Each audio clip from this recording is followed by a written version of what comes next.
The Champion of Alola. Hey guys, Psychic Pictures here, and it is December 23rd, 2016. I just beat the Elite Four and the final boss of Pokemon Moon. And I'm going to be talking a lot about this in this video, and it's pretty much what the video is going to be.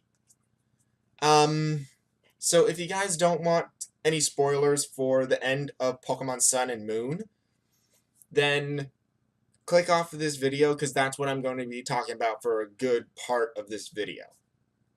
Which, actually, for pretty much all of it. So, I actually think it was structured really well in Pokemon Sun and Moon.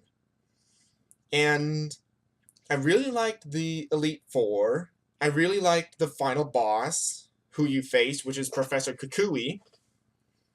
I really like that you faced him. Because, if I remember correctly, he's the only professor, not including glitches, that you can actually face. If I remember correctly. That, I think, was pretty cool, that you actually got to face Professor Kukui. After that, it landed on its face a little bit. Because you face Professor Kukui, then there's a big cutscene of everyone celebrating you becoming the first Alola champion. And then you go and have a legendary battle with Tapu Koko. That could take a while. It didn't take me a while, but weirdly enough, I actually caught Tapu Koko in a Pokeball, unlike my 4th or 5th attempt.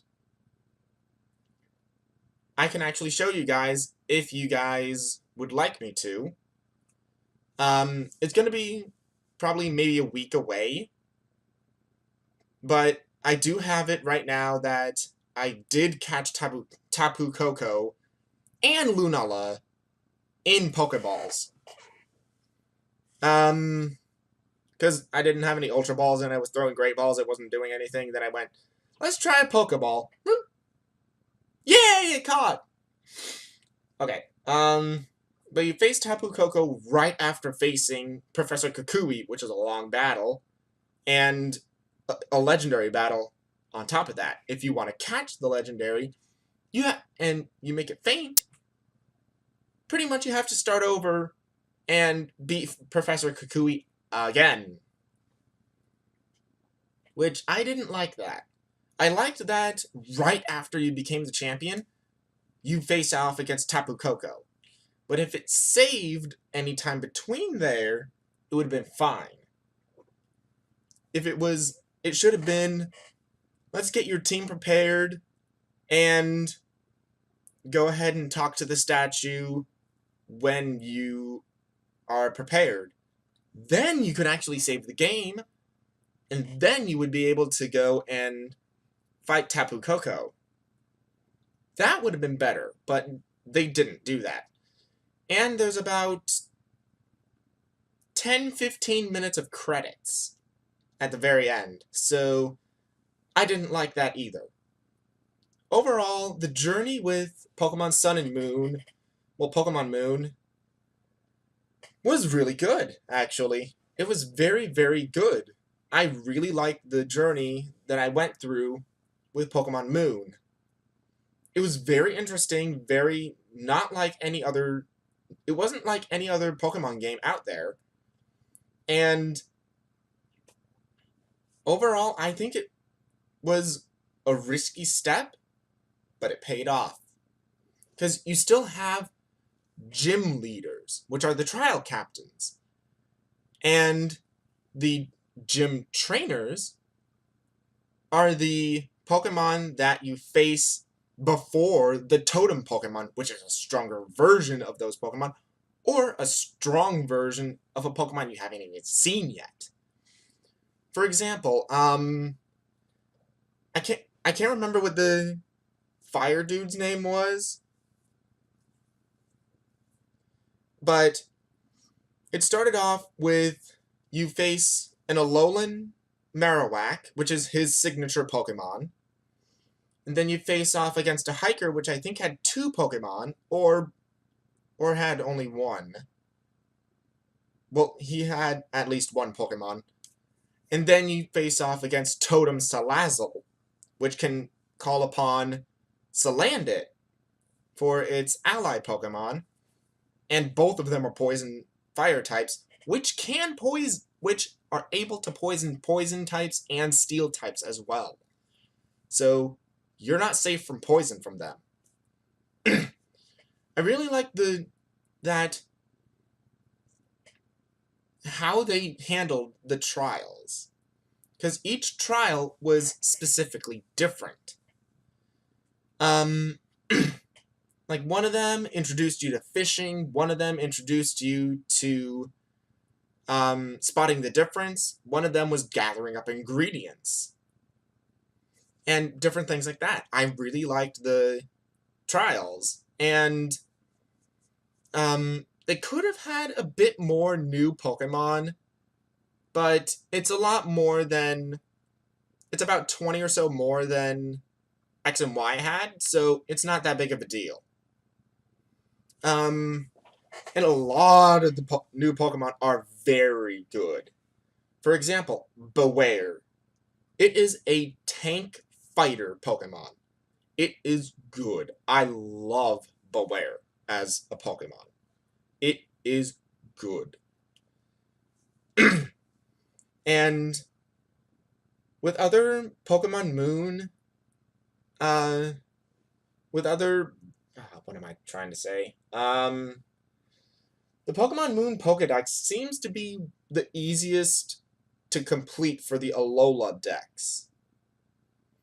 And what I mean for this is nearly every single one of the Alola Pokemon are very easy to catch or evolve from different Pokemon. The only ones that I actually find are difficult to catch that I haven't caught myself are... I can't remember where Happiny lives, and the Pokemon Marini, you have to encounter a 1% chance of Corsola, and then have it called as an ally. Which, that's tedious to do. And some Pokemon were really easy to catch and find. Some Pokemon were unbearable to find. Because I remember trying with Beldum.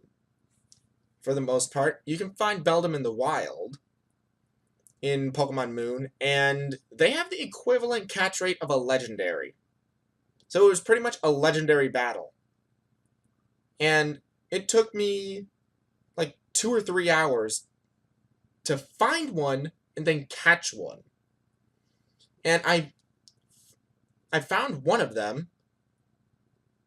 Reason I didn't catch it? My team fainted because of it. Because it wouldn't get in the freaking ball. Second time, I did catch it rather fast. But it was very hard to find. But, overall, Pokemon Moon was a good game. I did like it. It was very well done. Risky step, paid off. And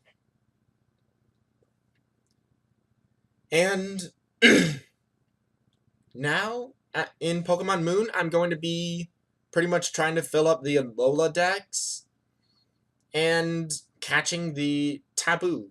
The different taboos. Taboo Bulu, Taboo Lele, and Taboo Fini. So that's my next goal for Pokemon Moon, and to catch the Ultra Beasts as well. Not much else I can say about Pokemon Moon, but it is a good game. It is very good.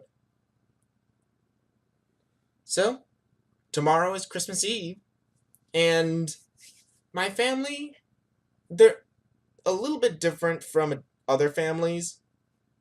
With us, the main Christmas is on Christmas Eve. So, Christmas Eve, we get to open the presents under the tree. Christmas Day, we open what's from Santa. So, with that, this has been Psychic Pictures, and I'll see you guys tomorrow.